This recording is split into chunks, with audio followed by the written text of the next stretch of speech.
खुदा यीशु मसीह के इंतहाई खूबसूरत नाम में आप सबको सलाम।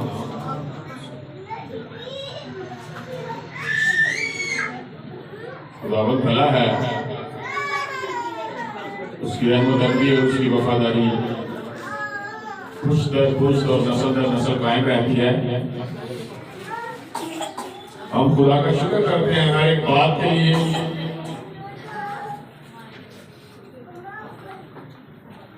खूबसूरत सेहत के लिए, जिंदगी के लिए, सांसों के लिए, औलाद के लिए, खानदानों के लिए खुदा का शुक्र हो। आज पहला इतवार है और आज पाक शराकत भी है। हम खुदा का शुक्र करते हैं उसकी पाक मेज के लिए। आइए हम जोरदार तालियां बजाकर खुदा बाप के को यहाँ महसूस करते हुए वेलकम करेंगे, इसलिए कि जहाँ पर खुदा का रूह है वहाँ पर मुकम्मल आजादी है। और कलाम क्या फरमाता है, तुम सच्चाई से वाकिफ होंगे और सच्चाई तुम्हें आजाद करेगी। आज खुदा की सच्चाई की तरफ बढ़ते हुए ग्रंथियों के नाम लिखा गया सुल्तानुल हरूफ मुकद्दस रिसालत पौलुस रसूल का दूसरा खत ग्रंथियों के नाम लिखा गया,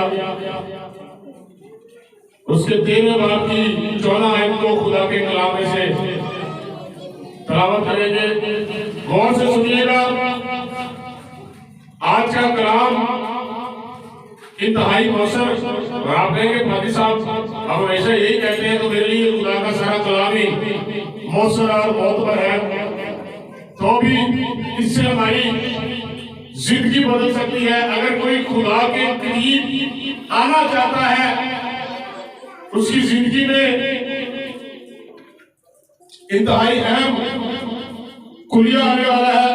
और आज इस मैसेज में हम ये भी देखेंगे कि हमारे खुदा के घर में आने के मकसद क्या है, और आज तक हम खुदा के साथ चलते रहे ये कितने परसेंट था। जी पढ़िएगा 13वें बाब की 14 आयत ग्रंथियों के नाम लिखा गया सुल्तानुल हरूफ का दूसरा खत। माइक दे देना बच्ची। जी बेटा। खुदावंद यीशु मसीह का फजल और खुदा की मोहब्बत और रूह कुदस की शराकत तुम सब के साथ होती रहे। आमीन। खुदा के कलाम का बड़ा सुना समझा और कबूल किए जाना सबों के लिए बरकत और बहाली का सबब ठहरे। सब कहें आमीन। आज तक हम संडे सर्विस हमने मुख्तलिफ इबादत अटेंड की, इवन अगर घर में शुक्रगुजारी की, अगर किसी के घर में जाकर इबादत अटेंड की, अगर चर्च में सर्विस अटेंड की, अगर कोई बड़ा क्रूसिफ अटेंड किया वगैरह वगैरह। कभी कैथेड्रल में गए बड़े, कभी किसी बड़े चर्च में गए, कभी बड़ी कलीसिया में गए, बड़े मजमा में इबादत हुई, वहां पर गए। हमने एक चीज खास ये देखी कि इबादत के बाद जब सारी चीजें कंप्लीट हो जाती है, सर्विस मुकम्मल हो जाती है, तब एक बुजुर्ग खादम आता है और क्या कहता है, एंड पे बरकत के कलमात। और बरकत के कलमात क्या है जी? खुदावंद यीशु मसीह का फजल, खुदा बाप की मोहब्बत, रूहुल कुद्दुस की शराकत हम सबों के साथ रहे। आमीन। इसके क्या मानी है? ये सवाल है, कभी गौर किया इसके ऊपर कि हम ये जो चीजें अटेंड करते हैं, हमारी फेथ प्रैक्टिसेस हैं, इंडिविजुअली इनके मानी क्या है? इसके ऊपर मेरा एक मैसेज आ रहा है, ओवरव्यू और पॉइंट ऑफ व्यू। हम वो बात में आएगा, इसको गौर करें कि दर हकीकत ये बरकत के कलमात क्यों अदा किए जाते हैं, इसके मानी क्या है? रसूल आखिरी रसूमात में ये रस्म क्यों अदा करता है? कभी जी स्टूडेंट्स हमारी यकीन दिहाने के लिए कि जो वादा यीशु मसीह ने आसमान पर जाते हुए किया था वो आज तक भी पूरा हो रहा है कि पाक रूह जो हमारा मददगार है वो हमारे साथ है हमें। Very good. और कोई ये बच्चों को अगर मैनेज करेंगे तो आपको आपकी समझ आएगी कि बच्चे मैनेज ना हो तो मैं मिसमैनेजमेंट नहीं हो जाएगा।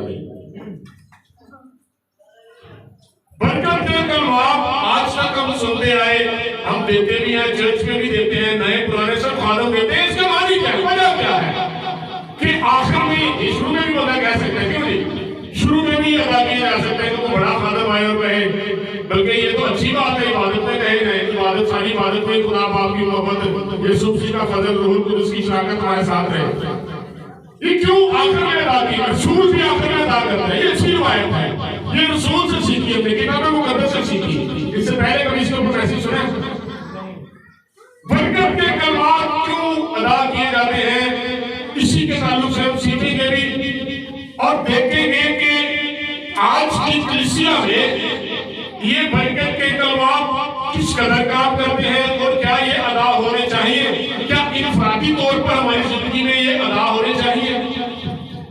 मेरे चीजों, बरकत के कलमात जो रसूल ने तकरीबन अपने सारे खतों में अदा किए, इसके बड़े खास मानी और खास मानी ये है कि जब कोई इंसान मुकम्मल तौर पर द बॉडी ऑफ क्राइस्ट बन के, द चर्च सिनेगॉग बन के या मसीह का बदन होते हुए यकजहती के साथ कलीसिया में गल्ला के साथ बैठकर इबादत करता है और उस मुकम्मल इबादत में भरकर इबादत में पुरखलूस इबादत में मसला से भरी हुई इबादत में जब इंसान बैठता है तो जाते हुए वो वाली बरकत, वो वाली मोहब्बत, वो वाली शराकत उस इंसान के साथ तब तक रहे जब तक वो दोबारा फिर कलीसिया में आकर शामिल नहीं हो जाता। ये बात याद है। इसके अलावा कोई मानी नहीं दुनिया की किसी थियोलॉजिकल किताब में, किसी डिक्शनरी में, जहां तक मैंने इसकी स्टडी की है, इसके मानी यही मिलते हैं कि वो जो गैप मिलता है, वो जो ब्रेकअप मिलता है बीच में, एक खड़ा आता है इबादत के दरमियान या सिनेगॉग के दरमियान या कांग्रीगेशन के दरमियान या मसीह के बदन होते हुए जो कलीसिया से अलग अपने दुनिया के कामों में लग जाते हैं, उसमें भी खुदा बाप की मोहब्बत, यीशु मसीह का फजल और पात्रों की शराकत आपके साथ रहे। अगर रसूल ये नहीं कहता, उसके लिए तो फर्स्ट ऑब्लिगेशन रसूल के लिए आखिरी रसूलात में सबसे इंपॉर्टेंट और सबसे जबरदस्त फर्ज ये है कि वो इस बात की दलील आपको दे कि जब आप यहाँ से जाते हैं, आप अपने घर में जाते हैं, आप अपने कमरे में जाते हैं, आप अपनी छत पे जाते हैं, आप अपने कॉलेज में जाते हैं, आप अपने दफ्तर में जाते हैं, आप अपने काम में जाते हैं, आप स्पोर्ट ग्राउंड में जाते हैं, आप कैंटीन में जाते हैं, आप रेस्टोरेंट में जाते हैं, आप होटल में जाते हैं, आप अब्रोड में जाते हैं, आप फाइव टेबल में जाते हैं। खुदा बाप की मोहब्बत, यीशु मसीह का फजल और रोज रोज आपके साथ साथ चलता रहे। हालेलुया। ये बरकत की कलमात ये मानी जाती है। मगर इसके आगे जिस बात के ऊपर ज्यादा गौर करेंगे, ये तो मानी थे, ये तो मानी थे, इसका आपने सीख लिया। आज इस मैसेज में से हम सीखने क्या वाले हैं? ये तो एडिशनल नॉलेज की बात हो गई ना। अब इसके आगे हम सीखने क्या वाले हैं? अगर हमने इबादत अटेंड की है, संडे सर्विस अटेंड कर ली, बुध मीटिंग अटेंड कर ली, मंगल मीटिंग अटेंड वगैरह वगैरह जो भी इबादत है अटेंड कर ली, क्या जितने अटेंड करने वाले हैं ये सबके लिए है अल्फाज? जितने भी लोग आते हैं, अभी आपकी वजह की जरूरत है, जितने भी लोग आते हैं क्या ये सबके लिए होता है? नहीं, ये बात याद रखिए, हर किसी के लिए ये नहीं होता।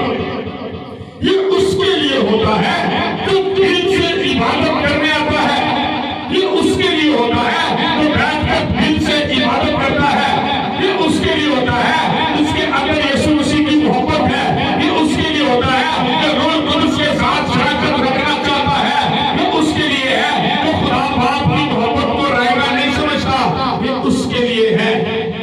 जो पूरे दिल से इबादत करने के लिए आता है। ये बात याद रखना, साबित भी कर दूंगा आपको बाइबल मुकद्दस में से कि रसूल के ये अदा किए हुए अल्फाज हर किसी के लिए नहीं होते, फिर उसके लिए है जो अपने दिल से जो इबादत को इबादत का मयार समझता है, जो चर्च को चर्च का मयार समझता है, जो आदम को आदम का मयार समझता है, जो इस चर्च बिल्डिंग को इसका मयार समझता है, जो कलीसिया को कलीसिया का मयार समझता है, जो खुदा को खुदा का मयार समझता है, जो यीशु मसीह के लहू के मयार को समझता है, रूह कुदस की शराकत के मयार को समझता है। हर किसी के लिए नहीं, हर नामी मसीही मसीही नहीं होता। मसीही होने के लिए आपको अपना आप देना पड़ता है। मसीही कहलवाने के लिए नहीं, मसीही होने के लिए। मसीही कहलवाने के लिए सिर्फ आपको मसीही घराने में पैदा होना पड़ता है।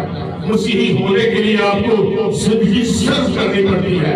ये बात याद रखिए मेरे अजीजों, मसीही कहलवाने के लिए आपका शनाख्ती कार्ड काफी है, मसीही होने के लिए आपकी पूरी जिंदगी भी काम है। ये बात याद है, पूरे दिल से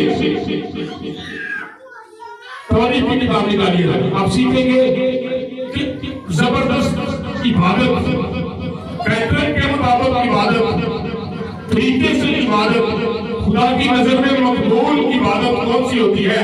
क्योंकि जब इबादत मकबूल होगी, बरकत के कलमात आपके साथ रहेंगे।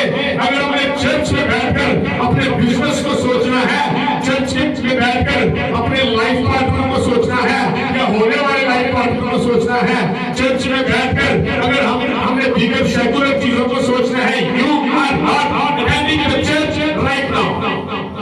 चर्च अटेंड नहीं कर रहे, अगर आप चर्च अटेंड नहीं कर रहे, आप रूल को उसको अटेंड नहीं कर रहे, अगर आप रूल को उसको अटेंड नहीं कर रहे, आप यीशु मसीह के लहू की तरफ नहीं देख रहे, अगर आप यीशु मसीह के लहू की तरफ नहीं देख रहे, आप खुदा बाप की मोहब्बत को दिल में रख के नहीं बैठे रहोगे। ये अल्फाज आपके लिए नहीं, ये अल्फाज उसके लिए हैं। रूह कुदस उसके साथ शराकत रखेगा, पाकरूह की शराकत उसके साथ रहेगी, खुदा बाप की मोहब्बत उसके साथ रहेगी, यीशु मसीह का फजल उसके साथ रहेगा। जो दिल से यहाँ पर आकर दिल से नहीं आना, ना आए, मैंने कभी भी नहीं कहा बेदिली से ना आए। चर्च बेदिली के लिए नहीं है। ज़बूर में कहता है मैं खुश हो रहा जब पढ़िएगा जरा, पहला तवारीख 28वें बाब की जरा नामी आएगी। ये माँ बाप हाथ सुने, नई जनरेशन है, साइंटिफिक जनरेशन है, बड़ी फास्ट जनरेशन है, सवालों से पता चलता है, इनकी बड़ी केयर करने की जरूरत है। पेरेंट्स खास तौर पे सुने, यहाँ पर एक बाप है और वो अपने बच्चे को तरबियत और नसीहत कर रहा है।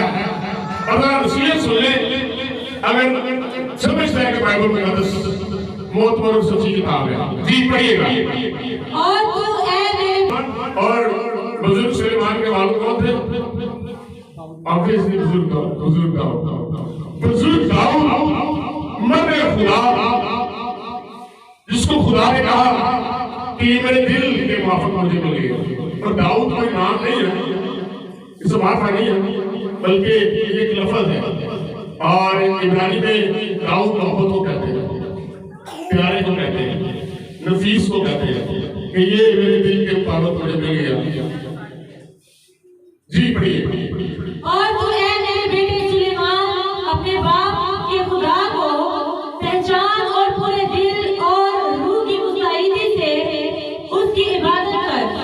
ऐ मेरे बेटे सुलेमान अपने बाप के खुदा को, अगर तू मेरे ज़हन में कोई खुदा है, मैं उसकी बात नहीं कर रहा। अगर तू किसी अपनी हरम के पीछे लग के किसी देवता को जानता है, मैं उसकी बात नहीं कर रहा। अगर तूने किसी और जगह से किसी खुदा के बारे में सुन लिया है 42,000 मज़ाहब में से, मैं उसकी बात नहीं कर रहा। अब ऐ मेरे बेटे सुलेमान अपने बाप के खुदा को पहचान। ये बड़ी मुकद्दस बात है, ये बड़ी बाबरकत बात है।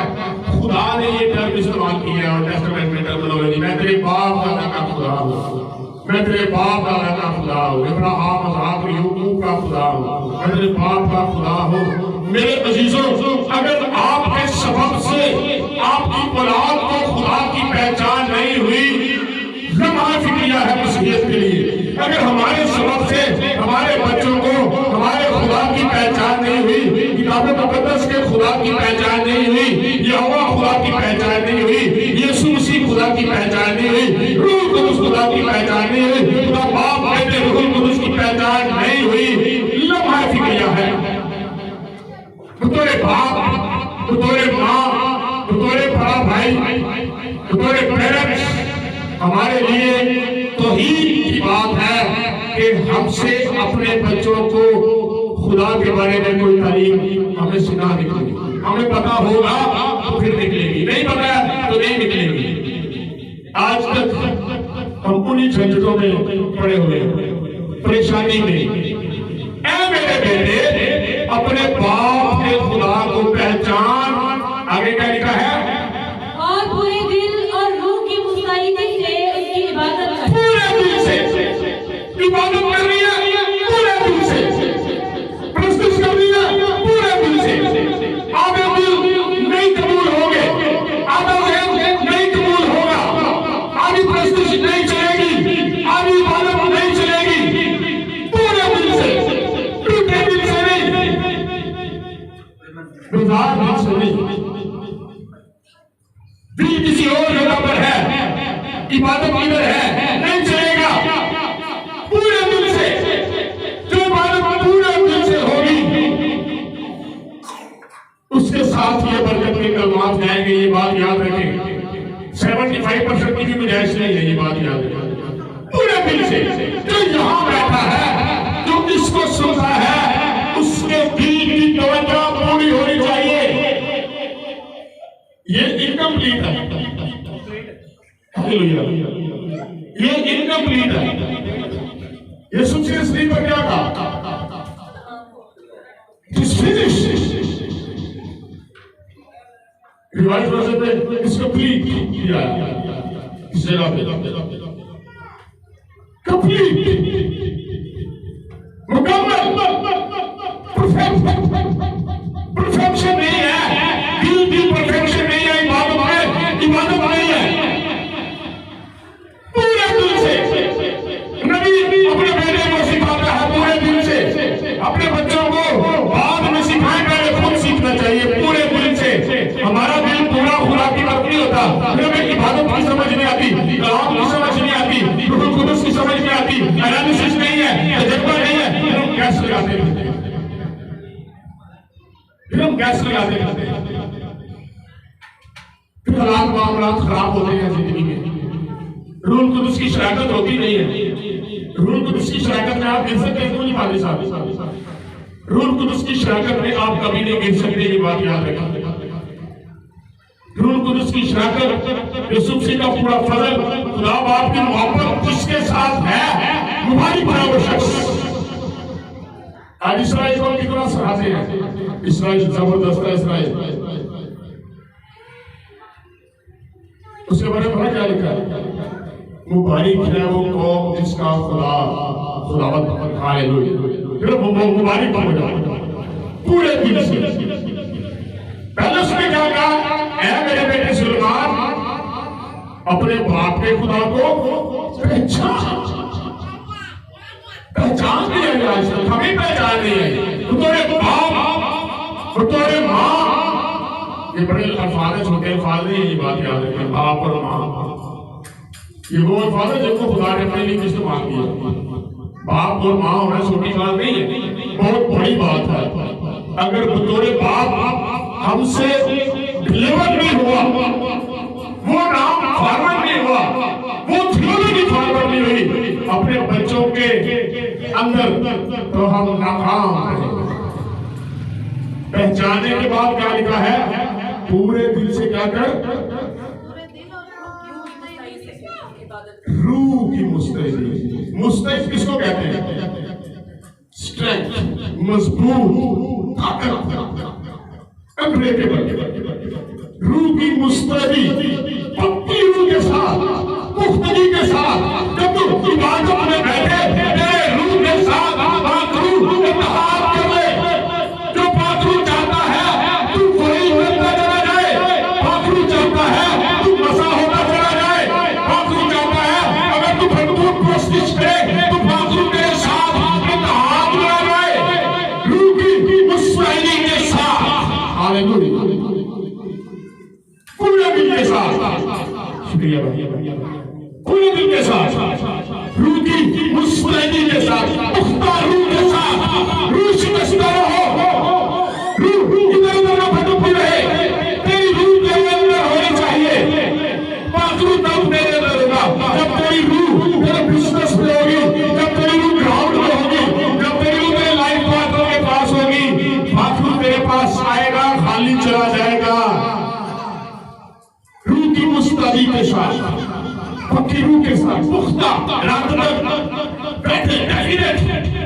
इबादत कर रहे हैं,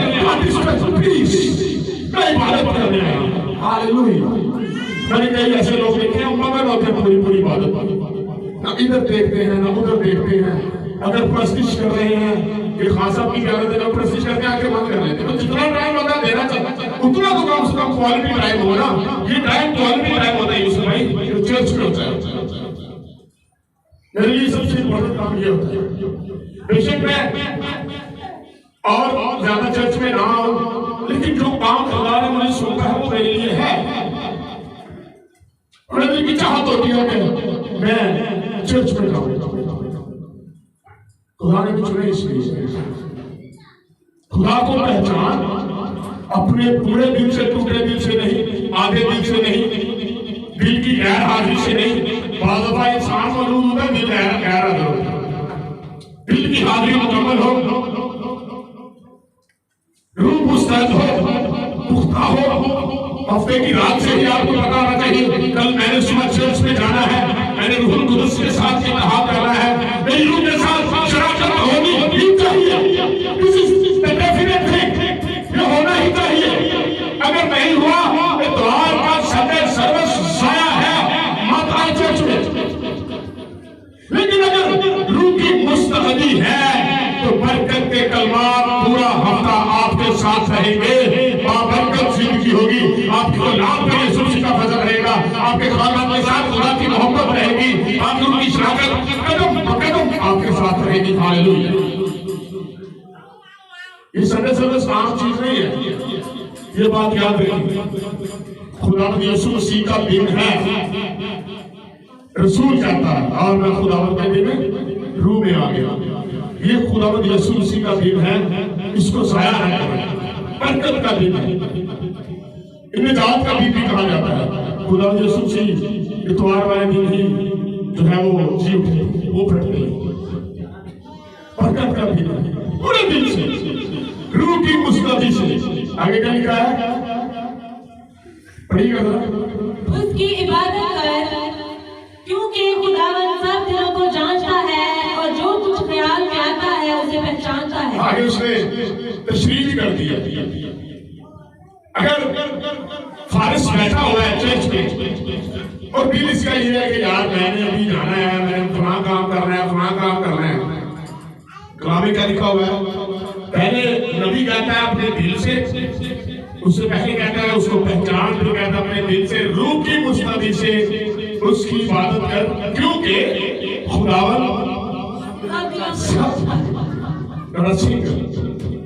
एक प्रिजनर से लेके हाकिम तक, कैदी से लेकर हाकिम तक, एक आबशार से लेकर बादशाह तक, एक वजीर से लेकर मुशीर तक, औरत से लेकर मर्द तक, मर्द से लेकर बच्चों तक, खुदा दिलों को जानता है। अगर पादरी नहीं जानेगा, अगर बिशप नहीं जान सकता, अगर वाइस नहीं जान सकता कि ये बंदा मेरी तरफ मुंह किए हुए दिल में कुछ और सोच रहा है या कलाम सुन रहा है, अगर खुदा दिलों को जानता है, गुर्दों को जानता है, आपकी रूह को जानता है, आपके दिल को जानता है, आधे दिल के साथ बैठे हैं, बेजार दिल के साथ बैठे हैं, उदास दिल के साथ बैठे हैं, परेशान दिल के साथ बैठे हैं, किस दिल के साथ बैठे हैं, कच्ची रूह के साथ बैठे हैं, मुस्तैद रूह के साथ बैठे हैं, रूह की गैर हाजिरी में बैठे हैं, आपके ओपिनियन फर्क कर रहे हैं, आपके थॉट फर्क चल रहे हैं, सोचे फर्क समझ में आ रही है, चर्च में बैठे इस नाथ गॉड गॉड वर्शिप हालेलुया। ये वाली इबादत नहीं कहलाती। आपको पता है बाइबल मुकद्दस में दो तरह की बातें हैं, दो तरह की इबादत बाइबल मुकद्दस ने डिक्लेयर की है। इस तरह की इबादत नहीं करनी। आना है पूरे टाइम के लिए, हाँ, जिसके ऊपर मुझे इख्तियार हो उसको मैं पूछ भी लेता हूँ, अदरवाइज मैं कभी किसी को ब्लेम नहीं करता, कभी किसी को टारगेट नहीं करता, टाउंट नहीं करता कि जनाब तुसी आई कोई नहीं, जितना मेरा बनता उतना मैं जरूर कह देता हूँ। दिल से आए। अब ये ना मेरे के फादर साहब पूछते नहीं है तो जाना छोड़ते, आए दिल ऐसा बनाए, खुश हो जाए। संडे के 2 घंटे के लिए आपने ये सोचना है ये मेरा टाइम है, this is not my time, this is not my husband's time, this is not my children's time. This is not for family time. This is the time of the Jesus and of Holy Father. Hallelujah. ये खुदा का time है, role कुदस का time है, ये खुदा यीशु मसीह का time है। उसके टाइम को मर्ज ना करें, उसके टाइम को। मुझे एक बच्चा भी छोड़ के गया यहाँ पे, वहां पे खड़ा हुआ था, तो मैंने उसको पूछा किधर जा रहे थे, तो मैं मोबाइल से ही वहां चला। मैंने उसको मार्केट बताई, मैंने कहा वहां जाना, उधर से सही हो जाएगा। और दुख मुझे इस चीज का हुआ कि ये टाइम खुदा 2 hours अप्रोक्सीमेटली 2-2.5 घंटे, इससे ज्यादा तो नहीं कर पाएगा खुदा। ये वाला टाइम भी हम खुदा को नहीं दे पाते। नबी अपने बादशाह बैतलहम का बादशाह नहीं खाली कहलाया, ये बात याद रखिए, हमारे ज़हन में खाली हो कि बुजुर्ग गांव बैतलहम में खाली बादशाह है, पहले फलस्तीन का बादशाह नहीं कहलाया। उसने जब जात को मगलूब किया, उसने वो जात के लिए वाली बादशाह कहलाया। फतूहात अनगिनत है, बादशाह के पास दौलत अनगिनत है, रुपया अनगिनत है, अनगिनत है। वो कोई ऐसी भी बात बता सकता था अपने बेटे को कि ये जो ममालिकियों की सारी एकड़ जगह है ना, इसको मेरे बेटे जरा लिख ले, रिपोर्ट कर ले, बाद में कल को मेरा नहीं पता ये कितना सोना अर्मेनिया से आने, जो भी जरा लिख लेना, उसमें कितने शिप आने, ये आम बात थी, नथिंग स्पेशल फॉर देम। लेकिन नबी क्या कहता है, ऐ मेरे बेटे अपने बाप के खुदा को पहचान। इंपॉर्टेंट थिंग इज दिस, आपके बच्चे खुदा को पहचान लें, इससे बड़ी कामयाबी दुनिया में नहीं। ये बात याद रखें, नबी होकर बादशाह होकर आने वाले बादशाह को यानी शहजादे को क्या कह रहा है, अपने खुदा को पहचान। यही कुलिया है बादशाह का, यही कुलिया है फतूहात का, यही कुलिया है जंग जीतने का, यही कुलिया है कामयाब होने का, यही कुलिया है खुदावंद के साथ का मस्त रहने का पूरे दिन से। हम समझ रहे हैं अपने साथ पूरे दिन से नहीं दिल करता, इसके लिए खुदा से दुआ करें। खुदा मैं चाहता हूँ, बात ऐसा भी होता है, मैं हर किसी को खानों में नहीं ले रहा, बात ऐसा भी होता है दिल नहीं करता, मना कहता यार की आवाज आई है जो भी, इसके लिए भी दुआ करें खुदा मेरा दिल तेरे साथ व्यवस्थ रहे।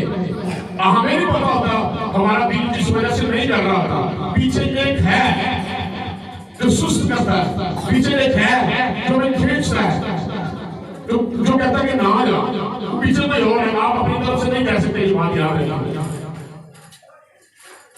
पीछे कोई है जो कहता है आज छोड़ चल अगले द्वार चला दिया, फिर वो हमें फसल की शहादतें देता है, फिर वो क्या कहता है, फिर वो हमारे सामने आयत रखता है। ठीक है, आई तो भी रॉन्ग इंटरप्रिटेशन मेरा सबसे बड़ा मसला है। मैं किसी शख्स के साथ इस मामले में कॉम्प्रोमाइज नहीं कर सकता, तो आयत को गलत इंटरप्रेट करें। अब हमारे खानगी ये हवाला रखते हैं लोगों के, लोग उसे हवा पकड़ लेते हैं। खुदा का 15 साल 7 बार भी गिर के समझ जाता है, 7 बार बिगड़ा तो ही क्यों। You have the Holy Spirit. You have the blood of Christ. You have the body of Christ. You have the love of the Holy Father. आपके पास खुदा की मोहब्बत है, पादरू की शराकत है, यीशु मसीह का फजल है। ये तीनों बेहतरीन चीजें होते हुए भी आप गिर जाते हैं, हुआ है। ये सिर्फ और सिर्फ आयत मुझे इतना बताती है, इससे ज्यादा कोई नहीं बताती। इसमें डेफिनेट नहीं करती कि आपने 7 बार यूसुफ भाई गिरना है फिर मैं उठाऊंगा।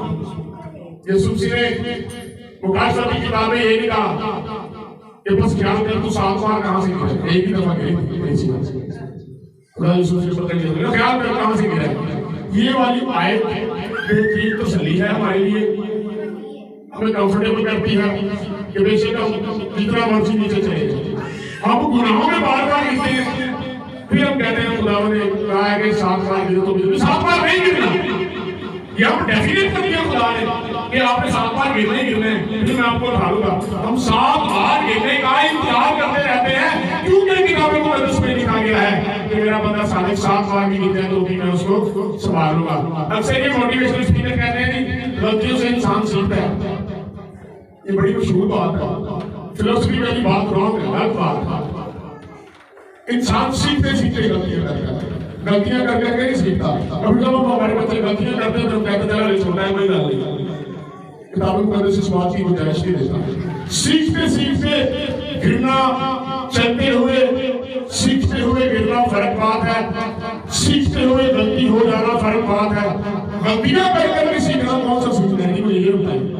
अपने मोटिवेशनल स्पीकर हमें वीडियोस के जरिए सुनाते हैं, ऐसा कुछ भी नहीं है, ये बात याद रखिए। हम सीखने की गर्ज से निकले। खुदा यीशु से क्या कहा, बस तुम जाओ सब लोगों को शागिर्द बनाओ। वो तो नहीं ना हम लोग का शागिर्द बनना, आप एक्सपर्ट होंगे तो सिखाएंगे ना इबादत में, आप एक्सपर्ट होंगे अपनी फेथ प्रैक्टिस में, हम एक्सपर्ट होंगे इबादतें अटेंड करने में पूरे दिल से, रूह की जमाई के साथ, मुस्तदी के साथ, फिर ही हम किसी को सिखा पाएंगे। तो अगर हम पूरी साथ साथ बार गिरते रहे और गलतियां करते रहे और गलतियां करते करते सीखते रहे तो हमें क्या सिखाएंगे? यू आर द लीडर्स, मेरा मैसेज के ऊपर ऑलरेडी आप उस्ताद बनकर भेजेंगे, तुम्हें उस्ताद बनाकर भेजा, उनकी किताबों में लिखा हुआ है। अगर कुछ समझ नहीं आती पहले किताब से जाकर पूछ लो। You are the teachers, leaders obviously already. अगर हम भी गिरते रहेंगे, अगर लीडर ही गिरता जाए तो पीछे वालों को क्या बनेगा? इनमें साथ देना। अगर हम ही गिरते जाए अगर साथ, तो पीछे वालों का क्या बनेगा? बतौर लीडर अगर हम 7 बार गिरने का इंतजार करते हैं, अहमकानाबाद के सवाल मैं इसको कुछ नहीं कहूंगा। और ये वाली गुड़िया अपनी तो 3-4 बातें तो ऐसे ऐसे निकालते हैं, इंसान गलती का पुतला है, और फिर हम ये हवा देते हैं और फिर हम गलतियां करना शुरू हो जाते हैं। हो जाती है इंसान से गलती, इंसान गलती का पुतला है। This is not the term of the Bible. बस अब जो नसीब है वो नया मखलूक, नया मखलूक। सीखते हुए गिर जाना, सीखते हुए बाइबल को उसमें किस जगह पे आपको एक दफा मिला, एक दफा कलीसिया गिरी, खुदा यीशु से बस क्या कर दूं, कहां से गिरा? तुम्हें चेक करना चाहिए, बार बार गिरना नहीं है, स्टेबल पूरे दिल के साथ खुदावंद के साथ चले, रूह की मुस्तदी के साथ, पकड़े पैरी नहीं रुकना, पकड़े पैरी हो पीछे से भी लेके जाता है। बाइबल में लिखा हुआ है गला से भेड़िया भेड़ों को चुरा लेता है। चर्च में हम बैठे होते हैं, हमें नहीं पता होता, ये पहले पिछले की बात नहीं हो रही। अब आप कहेंगे भाई साहब चर्च में भी पुलिस घुस सकता है, पब्लिक जितने मर्जी आ गया। यीशु मसीह के साथ वापस बैठा हुआ उसमें आ गया था, कभी भी वो आता है, वो आपके जेब में आता है, कहते हैं ग्यास भाई आज शॉप पे जा, इतना तेरा बिजनेस लॉस हो रहा है।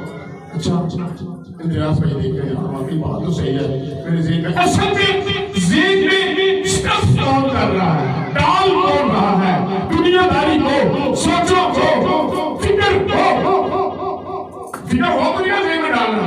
कंट्रोवर्सी नहीं है यीशु मसीह की बात में, यीशु मसीह ने ये भी कहा वो फिक्र करो, तो फिर ये भी कहा फिक्र ना करो। क्या बिजनेस करें, 6 दिन आपके लिए हैं, आप अपने खानदानों के साथ मिलें, खुदा आपको बरकत दे, बिजनेस में स्पेंड करें। किताबों को उसमें क्या लिखा है? 7वां दिन खुदावंद, इसको बस बोलिए, दिल से पहचान आपने करवानी। पेरेंट्स आपने मेरे पेरेंट्स मेरे साथ हैं, अपने बच्चों को पहचान किसने करवानी है? हमने करवानी है। हम जिम्मेदार रहेंगे। अगर हम लालची करते हैं इसकी पूछताछ हमसे होगी, अगर हम सुस्ती करेंगे इसकी पूछताछ हमसे होगी। और कोई ये नहीं कह सकता कि नहीं ऐसा नहीं होगा। बाइबल मुकद्दस इस बात की, किताबें मुकद्दस में यहाँ पे लिखा हुआ है, अगर तेरा बच्चा आजकल तो घर मॉडर्न दौर है, और मैं फिर भी कभी कभी बच्चों को मारा नहीं जाता आजकल के दौर में, मैं ये कहता भी नहीं मारा जाए, हमारे पास टेक्निक्स ऐसी होनी चाहिए। किताबों मुकद्दस में लिखा है, अगर तेरा बच्चा तेरी नाफरमानी करता है तो छड़ी का इस्तेमाल कर, ऐसा करने से वो मर ना जाएगा। मगर फिर भी मैं इसको हवा नहीं दे रहा कि अपने बच्चों को मारे। अगर आप भी कोई ज़हीने टेक्निक्स यूज करें, लेकिन तो भी बच्चे एक ऐसी बेल होते हैं जिनको खुद सीधा करना पड़ता है। थोड़ा बहुत हमारी जिंदगी में क्रिश्चियंस के बारे में कहा जाता है हमें बच्चे लाडले रहते हैं, अच्छी बात है, बच्चे सबको प्यारे होते हैं, लेकिन जब यहाँ पर बात आ जाए कॉम्प्रोमाइज नहीं होना चाहिए। ये कॉम्प्रोमाइज वाली जगह नहीं भाई, इसमें कॉम्प्रोमाइज करते करते मैं बहुत लॉस कर दिया। अब नहीं, आखिरी बातें दो करके मैं आपसे इजाजत चाहूंगा। इबादत में आने के मकासद हमारे क्या होनी चाहिए जी। इंसानी तौर पर 2 या 3 लोगों ने बताने के बाद साहब मैं इस वजह से चर्च में आता हूँ कि मुझे ये चीजें चाहिए, जिसको वर्शिप अच्छी लगती है, किसी को मैसेज अच्छा लगता है, किसी के दिल में वैसे ही होता है मैं इबादत यार अटेंड करूँ तो मुझे स्कूल मिलता है, ना करूँ तो मुझे स्कूल नहीं मिलता जी। ये बात साहब आपसे स्टार्ट करते हैं, क्यों मतलब कभी आपके दिल में आया कि यार मैं इसलिए चर्च अटेंड करने जाऊँ जी।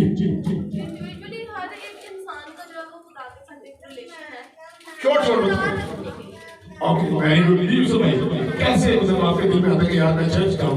खुदा के फजल के तख्त से अपनी जरूरतों के मुताबिक हासिल करने की। Hallelujah, praise God. बड़ी अच्छी बात कि हमें जरूरत रहती है खुदा के फजल के तख्त की, हमें जरूरत रहती है। ये नॉट स्ट्रांग स्पीकर हम इतने ज्यादा ताकतवर नहीं है कि अपनी ख्वाहिशात के अपने रूह जान मदद की सारी प्रोग्राम हम खुद से कर सकें, हम नहीं प्रोड्यूस कर सकते जी। बाजी कैसे मतलब दिल में आता है? वैसे तो हफ्ता भर हम अपनी मसरूफियात में ही बस बिजी रहते हैं। यस यस, लेकिन खास स्पेशल टाइम ही होता है खुदा से मुलाकात करने का। This is the day of the Lord, ये खुदा का दिन है जी। शब्द कैसे दिल में आता है कि इतनी दूर से मैं खुदा के घर में जाऊं, एक बड़ा अच्छा लगता है। ये बड़ी अच्छी बात है। आप सबके लिए मैं खुदा का शुक्रगुजार होगा, तालियां बजाएं अपने लिए। खुदा आपको बरकत दे। तो सीख की बात है, हर शख्स इस टाइम में चर्च में नहीं बैठा हुआ, खुदा की हजूरी में नहीं बैठा हुआ। कोई मोबाइल सही करवाने गया हुआ है, कोई अपने बच्चों के साथ मारने गया हुआ है, कोई लंडे बाजार गया हुआ है, कोई पता नहीं किधर गए हो। You are the blessed. आपकी फैमिली अगर आप खुदा की हजूरी में इस वक्त हैं, खुदा के बताए हुए तरीके के मुताबिक क्या जी बताएं। ऑब्वियसली उसकी आवाज को सुनने के लिए हालेलुया। पर हम उससे दूर रहे हैं। Some people are listeners, worshippers, mostly worshippers ज्यादा होते हैं क्योंकि हमें वो एक इज्तिमाई तौर पर प्रशिश करने का मौका मिल जाता है। देखिए याद रखिए, पहली बात तो ये प्रशिश 2 तरह की है किताब मुकद्दस में, इबादत 2 तरह की है। एक जो दिल से की जाती है, मरकज की ज़रा जी निकाले 15 बाप की 9वीं आयत पढ़े। इबादत 2 तरह की है, एक फायदामंद है और एक बेफायदा। फारस एक फायदामंद इबादत है, बेफायदा है। अपने मेरे साथ रहे। इबादत 2 तरह की है, प्रशिश 2 तरह की बाइबल में रसूल लिखती है। चर्च में आना 2 तरह का है, एक फायदामंद है, दूसरी कौन सी है? फायदामंद आपको पता ही है, उससे क्या क्या फायदा हासिल कर सकते हैं। रूह को उसके फल आ सकते हैं, हमारी जिंदगी में बरकत आ सकती है, निजात की मुक्ति हो सकती है, साल्वेशन हमारी हो सकती है, यीशु मसीह के साथ व्यवस्था हो सकती है, रूह को उसकी शराकत हो सकती है, खुदा बाप की मोहब्बत हमारे साथ रहेगी, यीशु मसीह का फजल हमारे साथ रहेगा। ये तो होगी फायदामंद बात। कितने किस्म की? 2 पढ़िए, कोई पढ़ने में हटवाई करे। मरकज की जी 28 बाप की 9वीं आयत, सॉरी 15 बाप की 9वीं आयत, सॉरी पिलातुस ने उन्हें ये जवाब दिया। मरकज की जी के 15 बाप की 9वीं आयत पढ़ रहे हैं, पक्की बात है। मेरे से लगता है तो किसी से नहीं पढ़े जरा आगे आई थी पढ़े। पिलातुस ने उन्हें ये जवाब दिया, क्या तुम चाहते हो कि मैं तुम्हारी खातिर यहूदियों के बादशाह को छोड़ दूं? नो, मेरे ख्याल में मुझे मिसअंडरस्टैंडिंग हुई है। आपको वो हवाला याद होगा जिसमें लिखा हुआ है, ये उम्मत जुबान से तो मेरी ताज़ीम करती है मगर इनके दिल दूर है। ईसाया में भी लिखी हुई ये बेफायदा मेरी प्रस्तिश करते हैं। बेफायदा प्रस्तिश कौन सी है? जो दिल से नहीं होती। आगे वाटरवर्स में लिखा हुआ है, ये जुबान से तो मेरी ताज़ीम करते हैं, इनके होंठ तो मेरी ताज़ीम करते हैं मगर इनके दिल मुझसे दूर हैं। दिल दूर है, आप चाहे कैथेड्रल में बैठ जाए, दिल दूर है, आप रोम में चले जाए, दिल दूर है, आप चर्च ऑफ नेटिविटी में चले जाए जो इस्राइल में प्रस्तिश नहीं होगी, आपकी कबूल नहीं होगी इबादत, वो बेफायदा है। दो तरह की मैंने कहा था, एक वो जो दिल से होती है, दूसरी वो जो दिल से नहीं होती। ये उम्मत जुबान से तो मेरी ताज़ीम करती है, चर्च में आवे रब खुदावंद बादशाह है, यीशु छू बड़े अच्छे गीत हैं, ज़बूर हैं, हालेलुया, खुदा का शुक्र है ये हमें मिरास में मिल गए, मगर दिल से नहीं है, सिर्फ होठों से है। तो खुदा का बेटा यीशु कहता है ये उम्मत होठों से तो मेरी ताज़ीम करती है, मगर इनके दिल दूर हैं। ये चर्च में तो बैठा है, जुबान से प्रस्तिश कर रहा है, इमाम फर्क जगह पर काम कर रहा है, दिल फर्क जगह पर काम कर रहा है। This is the bad version, unprofitable, कोई फायदा नहीं, घर चले जाए उसी टाइम पे यार मेरा समझ नहीं आ रहा, मैं जा रहा हूँ, फकत अपना ना करें। हो सकता है आपको वहां से कुछ थोड़ा ज्यादा फायदा हो जाए, जो पैसों का आप सोच रहे हैं वगैरह वगैरह, मगर याद रखें खुदा ने यीशु ने अपनी जुबान अक़दस से फरमाया था, तुम मुझसे जुदा होकर कुछ भी नहीं कर सकते, कुछ भी नहीं कर सकते। दो तरह की प्रस्तिश में से एक चुन लें। अब रही मेरी और मेरे घराने की बात, हम तो खुदावंद ही की प्रस्तिश करेंगे, हालेलुया, पूरे दिन से रूह की मुस्तैदी से चर्च में बैठे, चर्च में आए, खुश हो गए, उदास चेहरे देखकर खुद उदास हो जाता हूँ, यकीन करें। कलाम सुनना, अपने प्रस्तिश करनी है, मजा आना चाहिए। कभी कभी मैं वो गीत गाता हूँ, लेकिन अपने दिल को मुकम्मल तौर पर खुदावंद में दे देता हूँ, खुश होकर। मेरा फेवरेट गीत है, देखो देखो कोई आ रहा, दिल से किया करें। मस्जिद मैं ये तो नहीं कह सकता मेरा सेशन नहीं है, वो मेरे लिए बड़ी काबिल कबूल है, लेकिन मुझे और भी मामला को देखना होता है। जो शख्स गीत गा सकता है वो खुदावंद के लिए गीत गाए, दिल खोल कर गाए। जो कलाम सुनाने वाले हैं वो कलाम दिल खोल कर सुनाए, दिल से सुनाए।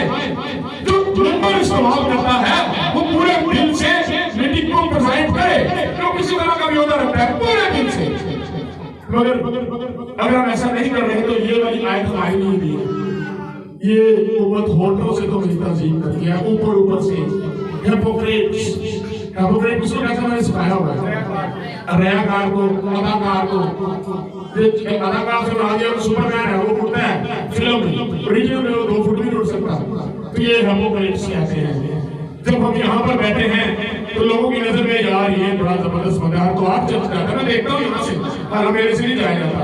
वो शख्स जो हर तो आप चर्च जाता है उसका दिल दूर हो। लम्बा शुक्रिया, आखिरी बात करके मैं वाइंड अप करूंगा, दोबारा ग्रंथियों के ऊपर आ जाएगा। और आखिरी बात को करने के बाद मैं अब आपको ये बताना चाहता हूँ जो मैंने बात छोड़ दी थी बीच में, कि चर्च में आने का मकसद क्या होना चाहिए। आज ये चीज सीखें प्लीज, आज ये चीज सीखें। चर्च में आने के मेयारात, चर्च में आना क्यों है, आपने अपनी अपनी सोच के बाद वेरी गुड, लेकिन हकीकत हमें करना क्या है। खुदावंद यीशु ने क्यों इकट्ठा होने के लिए हमें हुक्म दिया, क्यों सर्विस, कभी थोड़ा पॉइंट ऑफ व्यू को घुमाया भी करें, उसके ऊपर भी आपका नुक्ता नजर होता है उसके ऊपर भी नजर बढ़ाया करें। Overview of your point of view, हम जिस जगह पर खड़े हैं उसको भी थोड़ा सा विजिट किया करें कि हमारी सोच क्या, अपनी सोच का भी विजिट किया करें। मेरी बात समझ आ रही है? जो कुछ हमने सोच लिया ये हर व्याख्या नहीं, पत्थर पे लकीर नहीं है, हम भी लोग हो सकते हैं। उसके ऊपर भी एक काउंटर चेक करने के लिए एक दिमाग का खाना रखा करें कि मैं गलत हूँ, ये सही। मैं कभी भी कोई सर्विस रेडी करता हूँ, उसकी दलाइल अपने पास लाजमी रखता हूँ, उसका भी मैं ओवरव्यू करता हूँ, कहीं मुझे कोई सवाल ना कर दो। सो प्लीज चर्च में आते हैं, इसका ओवरव्यू रखकर मैं चर्च में क्यों जाता हूँ, इसका मकसद क्या होना चाहिए। जी पढ़िएगा, वही है। कल कल कल कल वहां पढ़ के कल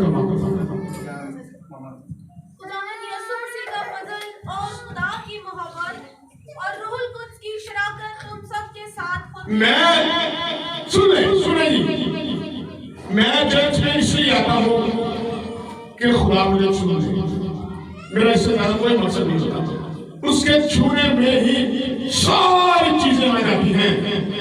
इस तरह खासा था कि ये सुनाया यीशु छू, एक मेन मकसद यही होना चाहिए। कभी हमने इसके ऊपर गौर किया कि खुदा ने यीशु से कहा जहां 2 या 3 मेरे नाम से जमा हो गए मैं उनके दरमियान क्यों हाजिर होगा? हालेलुया। यस, उसका पाखरू जब हमें अगर छूता है हम बाबरकत भी हो जाते हैं, बाफजल भी हो जाते हैं, हमारे पर खुदा का फजल भी आ जाता है, खुदा बाप की मोहब्बत भी आ जाती है, रूह की मुस्ताजी भी आ जाती है, हमारे अंदर रूह के फल भी आ जाते हैं। यीशु मसीह के आने का मकसद ये नहीं है कि यीशु मसीह ने आपको कोई ड्रेसिंग अपनी चेक करवानी है या आपकी ड्रेसिंग चेक करनी है या आपको कोई और दुनियावी काम देना है। यीशु मसीह ने 2 या 3 जमा होने के बाद माना ही आपको छूने के लिए है और इसके अलावा जब खुदा छूता है, हालेलुया, कितनी बरकत की बात है। नबियों को खुदा ने छुआ, बरकत हो गई। आज तक हजारों साल बाद आज भी हम उनकी मिसालें देते हैं। किसी को खुदा छूए ये बरकत की बात है। 50-50 साल लोगों को जिंदगी गुजर जाती है, पाखरू नहीं छूता, छूना चाहिए। और ये कोई डिबेट वाली बात नहीं है कि मैसेज के बाद आप मुझे पूछेंगे सर वो खुदा छूता कैसे है। इंडिविजुअली पता होना चाहिए I am the blessed, बरकत मिली है। बरकत तभी मिलेगी जब आपका दिमाग पाखरू के शरीर के बीच में होगा, उसके लहू में होगा, रूह कुदस में होगा, इनफरादी तौर पर। मत सोचे कि मैं बहुत ज्यादा आंसू गिरा रहा हूं तो फिर मुझे खुदा छू रहा है। छूने के मानी फर्क है। आपको खुदा छूता है, आपका दिल खुदा के साथ इत्तेहाद में होगा, खुदा आपको छू रहा है। आप खुशी से चर्च में बैठे हुए हैं, प्रस्तुत कर रहे हैं, इसका मतलब है खुदा का पाखरू आपके साथ इत्तेहाद में है, उसने आपको टच कर दिया है। अगर आप मैसेज के सर्मन में से बहुत सी चीजें अपने लिए, अपनी लाइफ के लिए, अपने खानदान के लिए ले रहे हैं, you have the Holi spirit right now, आपके पास वो सब चीजें हैं, खुदा का छूना। अगर आपके पास ये चीज नहीं है, इसको ले। चर्च में आने के मकसद को समझे। शराकत के मानी भला क्या है? रूह कुदस की शराकत। फजल के मानी में हम जानते हैं ग्रेस, मुफ्त में दी हुई चीज। मोहब्बत को भी हम जानते हैं बेलॉस, मशरूत नहीं होती मोहब्बत बिना किसी शर्त के। शराकत के मानी क्या है? Very good. और आखिरी बात है, इसको मैं अपनी जान छोड़ने लगा हूँ। शराकत के मायने क्या है? और कोई अच्छी स्ट्रॉन्ग डिक्शनरी अपने अंदर से निकाली। शराकत के मायने क्या हो सकते हैं? इकट्ठे होना, gathering, you can say not the strong शरीक। आपको पता है एक लफ्ज उर्दू में शरीक हयात, एक होना। हालेलुया। तो ताली बजाए बाजी के लिए हालेलुया, ताली बजाए। बड़ी अच्छी बात है। रूह कुदस हमारे पर हाथ करता है। शराकत शरीक है यार। और अगर आप यूनानी में इस लफ्ज को देखें तो लफ्ज है कोइनैनिया। कोइनैनिया के माने बड़ा क्या है? ऐसी शराकत जिसमें आपकी और दूसरे की चीजें सेम है। रूह कुदस की शराकत में अगर आप आ गए हैं, उसके कोइनैनिया में आप आ गए हैं, उसके इत्तेहाद में आ गए हैं, तो रूह कुदस की चीजें हैं वो तेरी हो जाएगी, जो तेरी चीजें हैं वो रूह कुदस की हो जाएगी। अगर रूह के अंदर फल है, अगर रूह के अंदर लेते हैं वो तेरी हो जाएगी, और जो तेरी है वो रूह कुदस की हो जाएगी। You will be one at time. Hallelujah. रूह की शराकत आपके साथ हो। जहां पर लिखा ना क्या बड़ी बात है, भाई भाई वहां मेल कर रहे हैं, वहां पर भी इब्रानी में यही लफ्ज इस्तेमाल हुआ। कोई नहीं, एक हो जाना। मियां बीवी की चीजें अलग अलग होती है। जेंडर के हिसाब से तो उसकी फ्रॉक हो सकती है, उसका टू पीस हो सकता है, लेकिन क्या घर की जो इश्तराकी चीजें वो इश्तराका होता है, एक होती है। बीवी फख्र से कह सकती है ये मेरे हस्बैंड, हस्बैंड फख्र से कह सकता है ये मेरी बीवी है। भाई बड़ा ही डूइंग विद दिस। अगर पेरेंट्स हैं वो अपने बच्चों के लिए कह सकते हैं, कहते हैं मेरा तेरे पे वही चीज है। This is the unity God. शराकत आपकी अगर रूह कुदस के साथ नहीं है, पीछे मारो, अगर रूह कुदस के साथ शराकत नहीं है, रूह कुदस के साथ शराकत करने रूह के फल आपके हो रहेंगे। हालेलुया। और हमारी गलतियां अगर रूह कुदस ले लेगा तो जाकर फेंक देगा। ये यीशु के लोगों के साथ हो रहे वाश कर लेगा। रूह के साथ शराकत के बहुत बड़े मायने हैं। अगर मैं इसके ऊपर बोलने को मैं 5 घंटे से ज्यादा बोल सकता हूँ और टाइम चूंकि हमारे पास कम नहीं है, हमारी कम्युनिटी है। हमारा एम ये होना चाहिए, चर्च में मेरे साथ है जरा, तो प्लीज हाथ को लहरा कर जरा बता दें कि हम साथ हैं। मैं आपके साथ दोनों हाथ लहरा सकता हूं। Hallelujah, praise the Lord, thank you very much. हम चर्च में आइंदा से आएंगे तो इसलिए कि रूह कुदस का हाथ मेरे साथ हो, आखिर मुझे छू ले, किसी तरह से छू ले। तो सौरभ ने क्या किया था, भीड़ में से जाकर यीशु से तो छू, कितनी बरकत मिल गई, जिंदगी बदल गई। हालेलुया, हालात बदल गए, तबीयत बदल गई, जिंदगी मुस्तक हो गई। उसके बाद जब यीशु छूए, हालेलुया, जब हम सच्चे दिल से चर्च में आएंगे, हालेलुया, खुदा से मोहब्बत रखेंगे तो पाक रूह हमें जरूर छुए। हालेलुया, दो तालियां। ये सच्ची बात है, जो अच्छी बात की है। आज रूह कुदस के ऊपर कैसी बातें भी रूह कुदस की तरफ से आ रही हैं। जिस तरह बाजी ने बताया, एक हो जाना रूह कुदस के साथ, एक हो जाना की करे आपके लिए इस दुनिया में फायदे फायदा है, कभी घाटे का सौदा नहीं है। पाक आपके साथ साथ रहे, वो आपको रोड पे एक्सीडेंट से बचा सकता है। पाक आपके घर में रहे, आपके किचन में प्रॉब्लम नहीं आ सकती। पाक आपके साथ आपके ऑफिस में जाए, आपकी जॉब के ऊपर प्रॉब्लम नहीं आ सकती। पाक आप जहां जहां जाए, कदम पर कदम आपकी हिफाजत